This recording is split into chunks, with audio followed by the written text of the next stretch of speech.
All right, y'all ain't know how Steppin with Marcus J is live. We in the building. We are about to get into a very hot, incendiary, and powerful show tonight. We got a lot to get into. It's a lot going on in the news. We've got a NFL reinstatement. We've got an NFL protest. We've got more charges levied against the police. And we've got a movie that has got people up in arms. I got the crew in the building, and we're about to introduce you to them. Ain't no half stepping with Marcus J's right now. Yeah.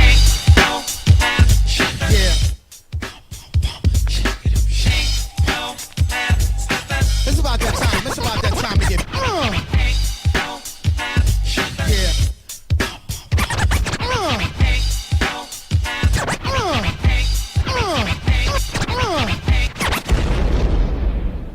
Button your lip, open your ears, strap on your thinking cap.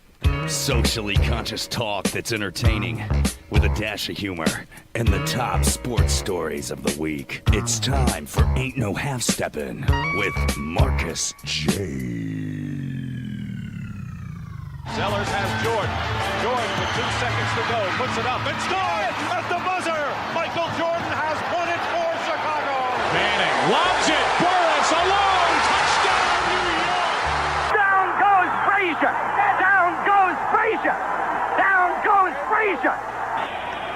He hits one deep to right center. That ball is out of here. The Yankees win the pennant.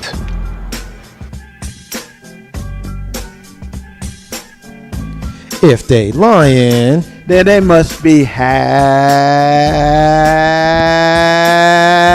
stepping. ain't no half stepping with Marcus J is back. We're live in the building. Thank you for being with us.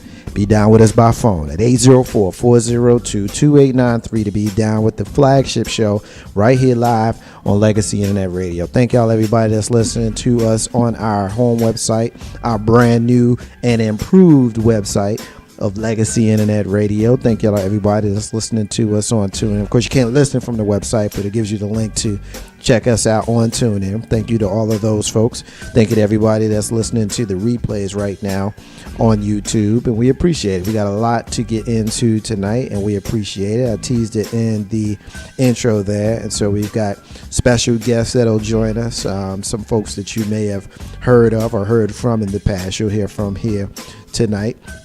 I'm going to introduce a new segment here tonight that we may or may not have going forward. But today we're introducing a brand new segment. It's a very, very brief segment, but necessary, called This Day in History. We used to do that in social media way back when, and I felt like it's time to reintroduce it here on the airwaves of Ain't No Half Steppin' with Marcus J. Once again, the flagship show of Legacy Internet Radio. We appreciate you folks listening to us. Call us up, be down with us tonight at 804-402-2893. We're looking for some social media interaction as well as some phone call interaction from you folks tonight. And so, as we do every single week at this time of the show, we introduce who we have here joining us in studio. And of course, this week is no different. I've got my brother, my partner, and my friend sitting across the table from me. I know him as my brother. Y'all know him as Big Rube. Yeah. Big Rube. Yeah. What's up, man? Not much, man. Just chilling. Man, it's good to see you, man. You doing all right? Man. Lovely. Lovely. Great Thanksgiving. Hanging out with the fam. You know, watched some football on Thanksgiving, which was glorious. Then I watched the crap that was on yesterday, and that really wasn't that glorious, but it is what it is, you know. The crap that wasn't that glorious, I'm assuming you're referring to the National Football League, the Washington football team that you are a fan of, that did not make you feel warm and fuzzy. Nah, they didn't make me really feel warm and fuzzy yesterday. However, on a positive note, Old Dominion University won their last football game of the season, made them 6-6. That was beautiful.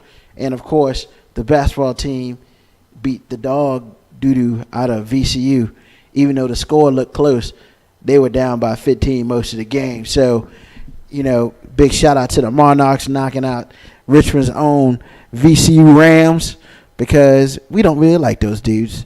And I'm glad that they got knocked out. No, man. They were ranked, too. Sound like it's some venom. Not anymore. Sound like it's some venom there, man. Oh, definitely, man. I mean, yeah, it's the what do they call it? The 64 rivalry, man. You know, we come up here one year, they come down there. I mean, it was sold out on Saturday. Normally, Big Rube would be in the house, but it was on TV, so I stayed my sorry butt at home and paid nothing to watch it.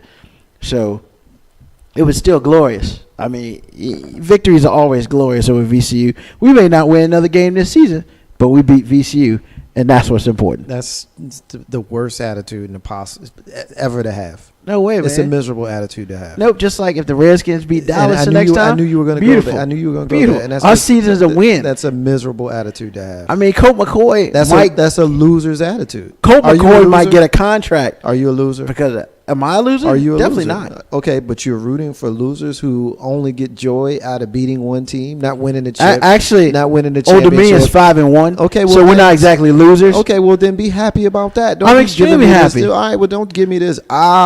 We beat this one team, so we feel so good. It's great. It is great. It's terrible. I mean, maybe for you, Marcus J, but maybe because I'm used to rooting for winners. Well, I mean, this year your New York Football Giants ain't exactly a winner. No, so you got to take the small victories, man. No, I don't. I'm not going to sit here. Well, that's you. I'm not going to sit here and say because we beat the Redskins, that's going to be a great season. Well, you should be happy that you beat somebody. I will relish in the reality that my team is the only team out there that's a little bit better than yours, only because we beat y'all.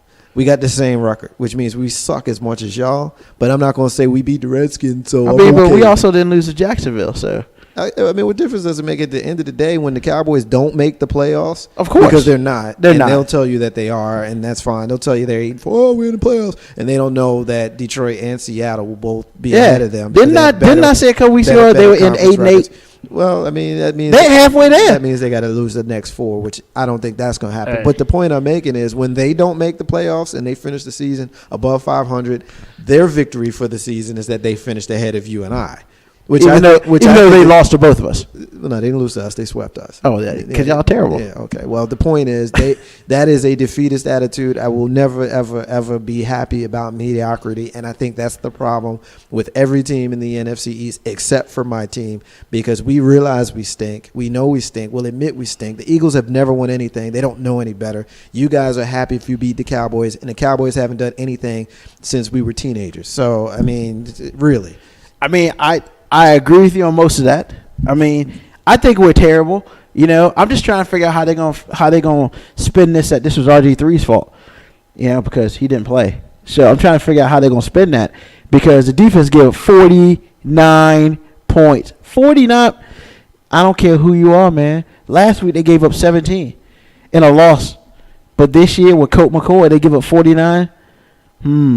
Even though both of them are losses, at least you had a chance last week. There was a chance. This week, they gave it to us and we couldn't capitalize. I mean, 2 turnovers in the first 5 minutes of the game, and we end up with 3 points. Come on, man. You can say what you want about 109 yards last week, but we lost 17-13. Yeah. You know, this week we lost 49-27. Oh, we scored 27 points. We got blown out. Yeah, well, we were leading 21-0 and gave up 22 straight points before losing by 1. But you didn't give up 3 70-yard passes either. Yeah, well, you know, exactly. We fumbled twice for touchdowns. I mean, pick your sorry ass team here. Yeah, you know, I think we're splitting hairs when we talk about that, which means it's probably time to move on because I don't think either of us want to be depressed for the entire night. I know I don't. Do you? I mean, no, but what would make me happy is the Dallas Cowboys not making the playoffs. I mean, I think that would make me crack a devilish grin as well. But then we get to hear about how, the Cowboys got cheated. Man, that's not what you're going to hear. You know what you're going to hear? You're going to hear about how, well, we beat y'all twice. And to me, we beat y'all twice. And where y'all at? What's y'all record? Y'all suck. That's what we're going to hear. Oh, that's true. Which is very, very true. But it's also kind of a defeatist attitude. Now, if you like me, you're going to say, did you make the playoffs? No. When's the last time you made the playoffs? They're going to not be able to tell you. I can tell you it's been 5 years. And you know what I'm gonna say? But let me finish. When did you last time you make the playoffs? Oh, but we got a better record than you. When's the last time you made playoffs? Because if you didn't make playoffs, it doesn't matter. Correct. Does it? Correct. Not at all. It doesn't. It doesn't matter. You can go 0-16 or 11-5 like New England did a couple years ago. If you didn't win if you didn't make playoffs, then. And then I'm gonna say, when's the last time you won the NFC East? Yeah. And it's gonna be the last time they made the playoffs. Yeah. Well, And the sad thing about it is, what's gonna happen? This is what's gonna happen. you know what they're gonna say? 5 Rings. rings. That's what they're gonna say. They're gonna say that, and they're also gonna be like, man, it's because the NFC South is terrible. Yeah, well, And it's I agree with that. At 5-7 right now, the Atlanta Falcons lead the division, and if they lose 2 more games and stay ahead of New Orleans, they will win the division. And the last time that happened, I think Seattle won the division a couple of years They were ago. 8-8. They were 7-9. That's right. They won the division, And they won their first playoff They won- game, They though. won against who? New Orleans. Yeah. In Seattle. Which is crazy. And I'm having a little bit of fun. It's kind of an ode to our new additions to the Legacy Internet Radio family, the pregame, which makes their long-awaited debut this Friday night at 8 p.m. That is a crew of Dallas Cowboy fans, so hopefully they're listening to us tonight. Give them a little bit of grief about their team, and I'd be happy to come on to the pregame and pontificate about the dearth of talent in the NFC East. Oh, yeah. But for the likely division winner of the Philadelphia Eagles, yes, that means that I think y'all suck just as bad as the New York Football And they're winning Giants with Mark and the Sanchez. Washington Football Team. So, hey, I got you. And they winning with Mark Sanchez too. You mean the butt fumble guy? Man, they winning with The butt they fumble winning guy. with the guys that just threw away. The butt fumble guy. Yeah, the New York Jets threw away Mark Sanchez because they thought they had a better quarterback in Geno. But let's not do revisionist history. Mark was actually going to be the quarterback last year, but Rex had Mark in a game against the Giants in the final preseason game of the season in the fourth quarter, and he got hurt and was out for the season. That's actually how you ended up with Geno Smith and how Mark ended up not working out in New York. And the Redskins about to do the same thing on RG3. I hope we don't give him up. Just pay him and give him his last Yeah, but chance. that's a lot of money, man. Yo, That's I mean, a we wasted lot money before. of money. $18 million, man. But I you don't know what? But here's the thing, man.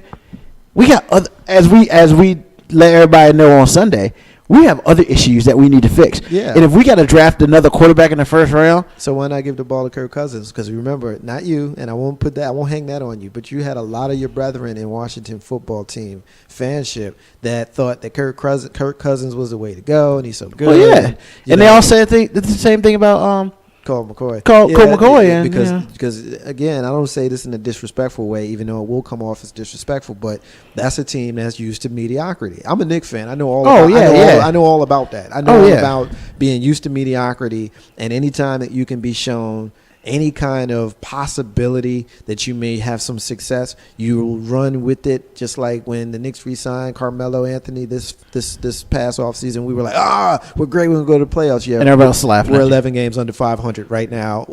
You hanging out there, Lakers. 1 month into the season. You know what I mean? So as a Knicks fan, I'm used to mediocrity, and as a Washington Football fan, you're used to it too. And I will say this. I think it's interesting that the defense plays better when RG3 is in the game than any other quarterback. Because think about it. When Colt McCoy's in the game, they give up 30 points, 30, 40 points. When Kirk Cousins in the game, they give up 30, 40 points. When RG3's in the game, 17, 24. They don't reach 30 points when RG3's in the game. You know? They reach the 17. They may get 24. So is the question, do the defense play better with RG3 because they believe in RG3 and they don't believe in anybody else? But if that's the case, then they all need to get cut because you don't play better because of who's on the other side of the field. Well, and that's the interesting part because, you know, like Houston, Fred, we gave up, 17 points to Houston, 20 points to Houston? We lost. You know, Philadelphia, we lost. We gave up 40-some points to Philly. Yeah. I mean, but we lost 30 to 42 or 35 to 42, whatever. You know, a shootout. And I'm just like, I don't understand. I'm trying to figure out where this defense stuff is because we clearly have issues. And my opinion about the whole thing at this point is the offense that we currently have will not work for our team. He either has to completely gut the team and start over and build the offense around not to mention a defense that plays when they want to play, or what? I mean, I'm not sure I understand how it works because Colt McCoy and that other guy, I can't remember his name now. He was inactive yesterday. What's the other quarterback's name? Kirk Cousins. Kirk Cousins, yeah. See, that's exactly how quickly we forget. And Kirk Cousins can score points, but they can't win. I mean, Colt McCoy won the Dallas game with a field goal, right, or something in overtime. Right. I mean, so it's like, it's I don't know how we can figure this out. We have to figure it out, but I don't know how to figure it out because it's like our defense plays when they want to play. But with other quarterbacks, it's just, I don't know. I don't get it. I could dig it. Ain't no half step on Marcus J. Let's stick with the NFL for a minute and talk about Ray Rice. We talked about him a lot during the time frame when the news first broke that he was seen in an elevator and he basically cold cocked his wife. His then girlfriend, now we know wife. And the history on Ray Rice is well documented. We don't have to rehash all of that. But what I do want to talk about is his reinstatement and the fact that allegedly there are 4 NFL teams, 2 of which have come out publicly to say that that's actually not the case. But from what we were told over the weekend, there were 4 teams that wanted Ray Rice. Ruben, I'll ask you directly, if you were the owner of one of those teams, one of the 32 NFL teams, would you sign Ray Rice today if he was physically able to play? Yes or no? Why? Why not? No, because I think you can't touch Ray Rice this year. I think he's too volatile. Not saying he's not a great player. I think his persona is too volatile, and you will have people picketing your place of employment. Right. I just don't think right now is a good time for him. I'm glad that he's reinstated to a point, but this year, I can't do it this year. Well, let's talk about the reinstatement. Let's kind of delve into that a little bit. Of the 4 teams, we know of Indianapolis and New Orleans, and both teams are not expected to pursue him, according to league sources. But that ain't really what I want to get at. What I want to get at is the potential stain that it puts on Roger Goodell and how it ends up kind of turning Ray Rice into a sympathetic figure. The whole point of us talking about this is because he punched his lady out. And, we didn't see that later video until it was released after Roger Goodell, the NFL commissioner, decided to give him a 2-game suspension. And once that video came out, we know that was upgraded to a indefinite suspension, and it also cost Ray Rice his job. He went from kind of being on the sidelines with the Baltimore Ravens to actually having his contract terminated. An arbitrator recently, independent, decided that ban that he got was unfair, and so that is the reason why he's been reinstated. So knowing that kind of as the backdrop, do you still feel that he's untouchable? Do you have any ill feeling towards Commissioner Roger Goodell? Give me some commentary on that whole situation. I think Ray Rice is untouchable this year. I just think he brings way too much. It's too soon for Ray Rice. It's just too soon. Now, as far as Roger Goodell goes, I will say this. If Roger Goodell saw that and gave him a 2-game suspension, he's got issues because he clearly punched her in the face. Full closed fist. He gave it a 5-knuckle in the face.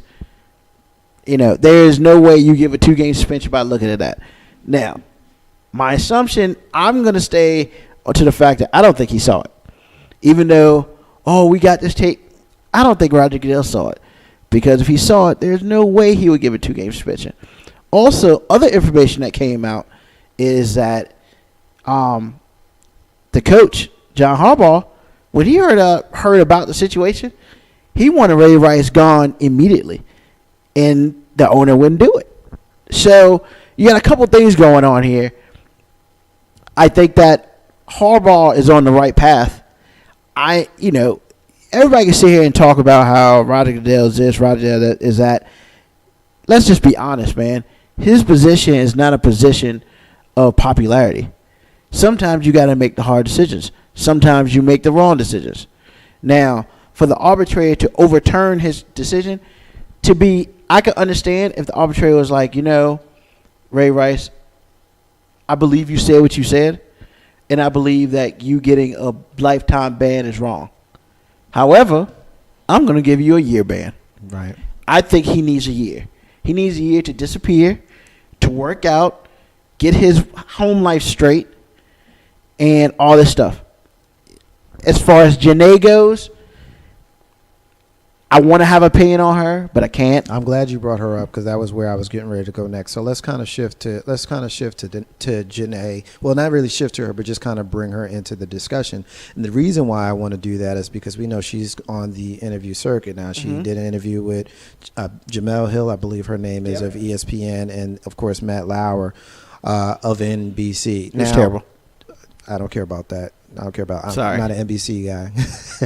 I don't like Matt Lauer. I don't care about Matt Lauer, but he probably thinks you're terrible. But here's what I want to introduce here. If you assume that the league never saw that video, then what do you think they thought went on in the elevator? If you were to believe Janae Rice, she says, quote, consistent with everything that he's been saying since February. What that basically means is everything that I told you, because that quote is basically what she attributes to Ray Rice. And so if you are to assume that he has never wavered off of what he has said and he told the commissioner exactly what was in that video, even though the commissioner never saw it personally, then what difference does it make? And what does anybody think went on in the elevator? I got to be honest with you. When I first saw that video and then I got the backdrop of he was in trouble for hitting his girlfriend, I didn't need to see it. I didn't need to see it. I mean, I think we all thought that she was drunk or something the first time we saw it until we had the information that there was an altercation that went on in the elevator. But once we were given that information, be honest, Ruben, did you need to see the video to know what happened in the elevator before you actually saw the video? I didn't. And I will say this, I did not see the video for a long time because I did not want to be swayed, one way or the other. So I didn't see the inside of the elevator on purpose because my opinion is that he drug her out. All right. There's two ways you could take this. He drug her out because he knocked her out.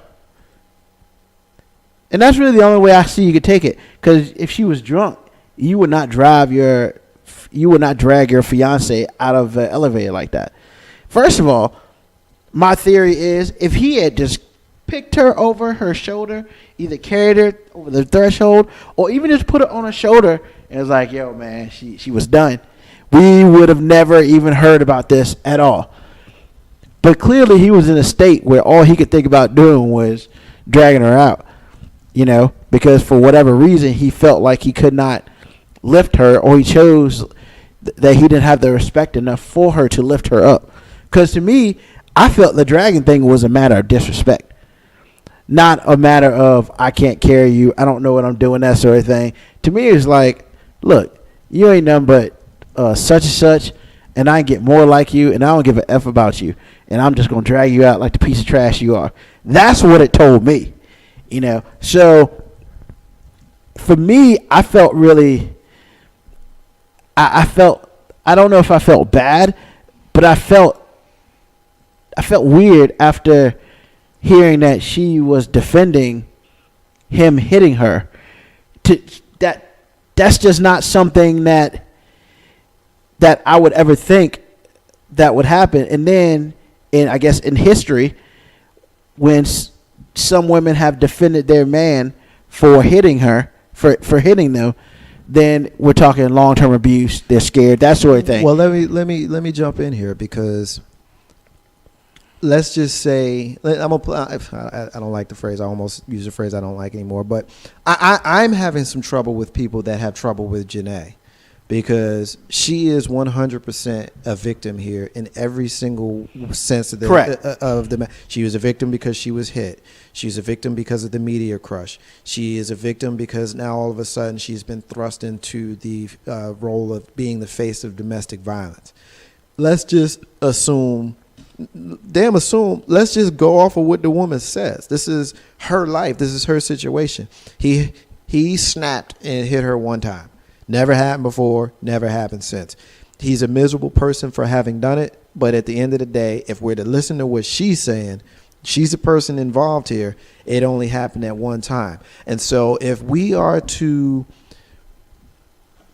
in a country where we're all supposed to be given second chances, and this is a person who knows this man, she's known him for years, and she married him after the incident and has every reason to assume that she's going to be with him until one of them dies, I think she's in a position to know him better than any of the rest of us. We know him as a football player, and now we've been introduced to him as a person, as an individual, on the worst day of his life. And the worst possible day of his life, and the worst possible thing that he has ever done. Now, I'm not defending him. I think he's a miserable person for having done what he's done. What I'm doing is defending her because she's getting backlash for defending her husband.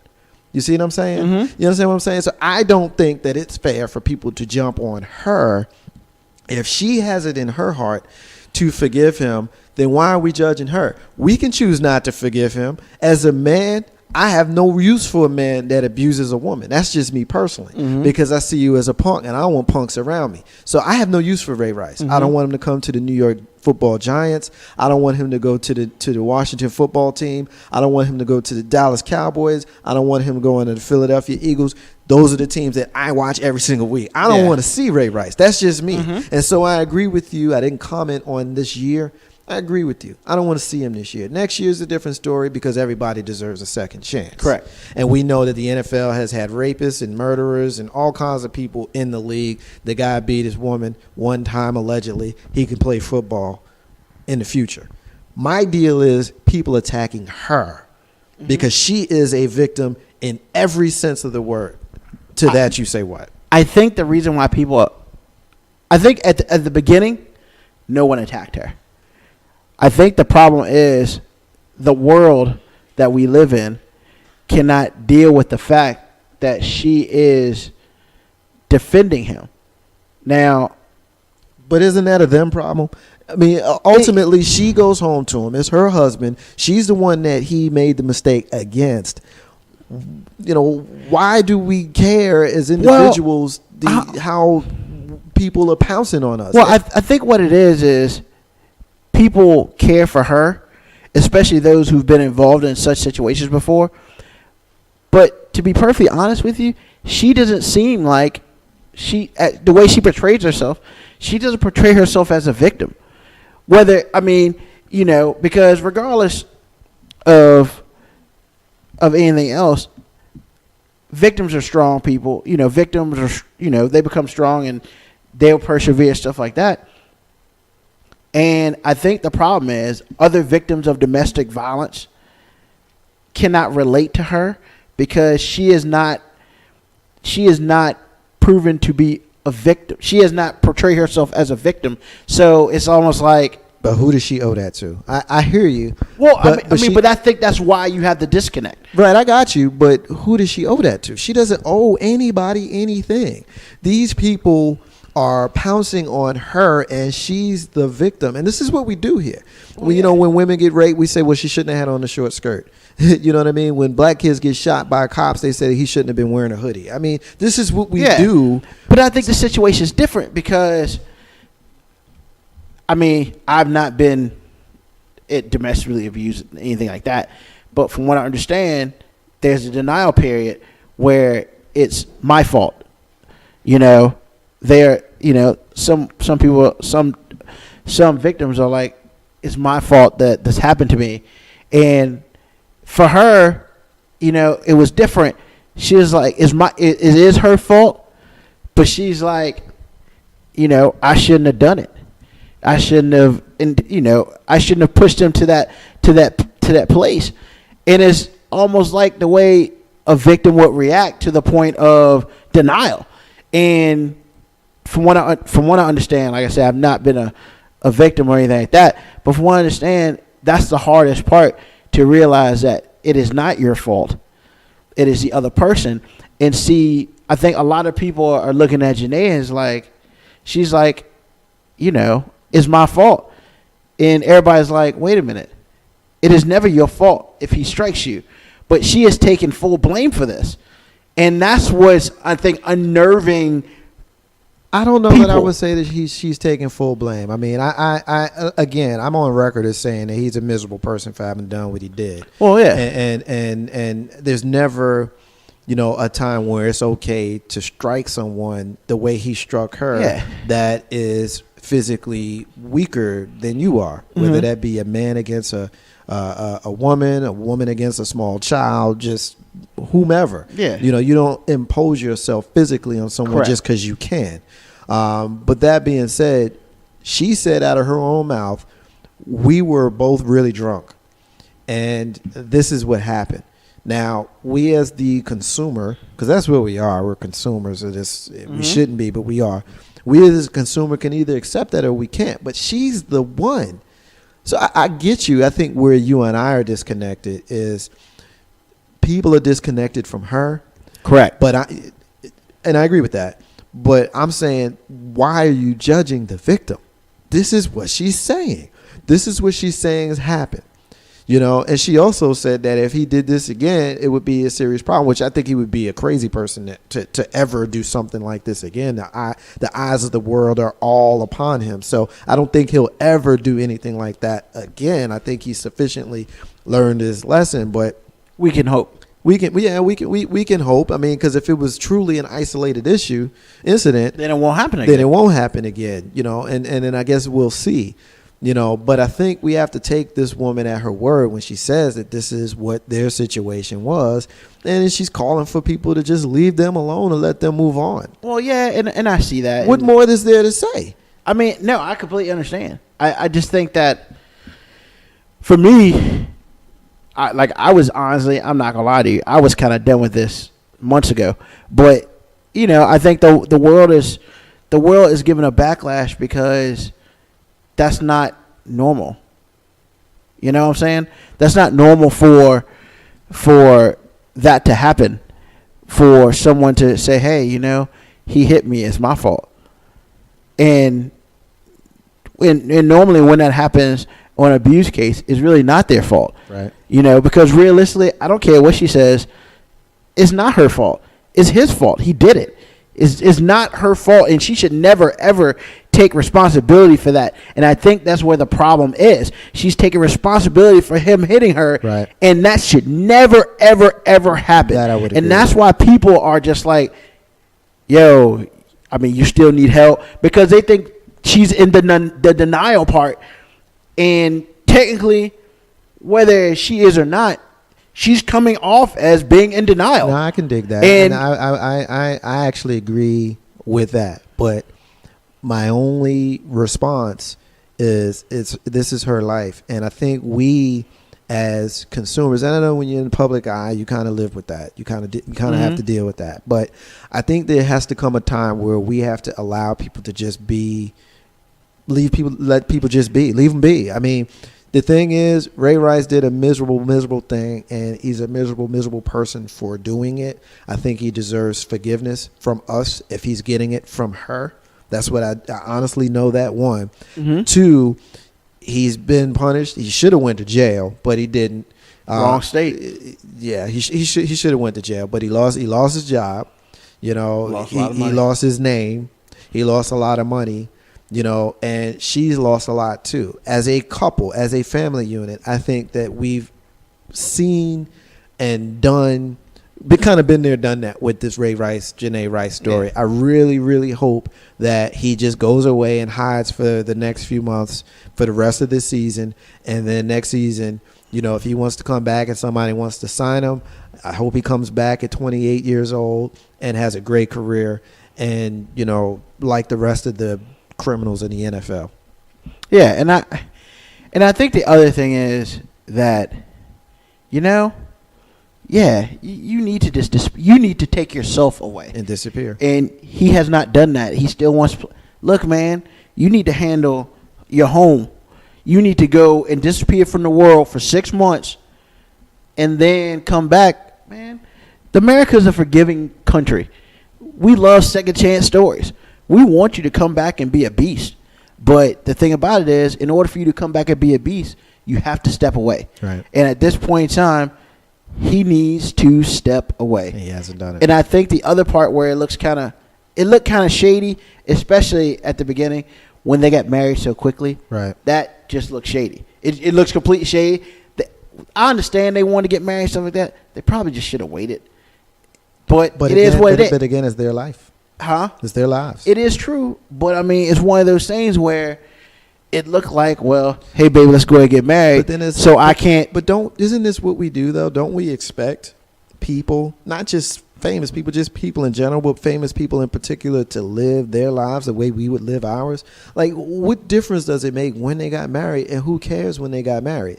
The fact of the matter is they did. If they got married after all of this was over, would you feel better? I mean, what difference does it make? Maybe they had planned on getting married when they got married and they made a choice to not. We can sit here and say we know that no, they didn't. We can say that all we want, but we really don't know. Correct. But I guess for the conspiracy theorists out there, of course, as you know, if you're married, your wife cannot testify against you. So, I mean, that's what it looked like. Perception is reality. Right. And that's not maybe why they did it.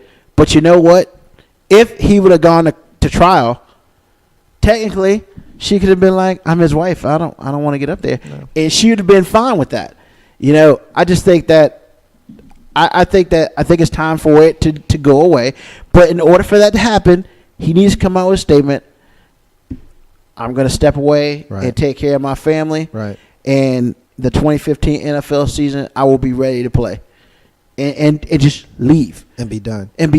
But because he hasn't done that, everybody every week's like, who's going to sign Ray Rice? Who's going to sign Ray?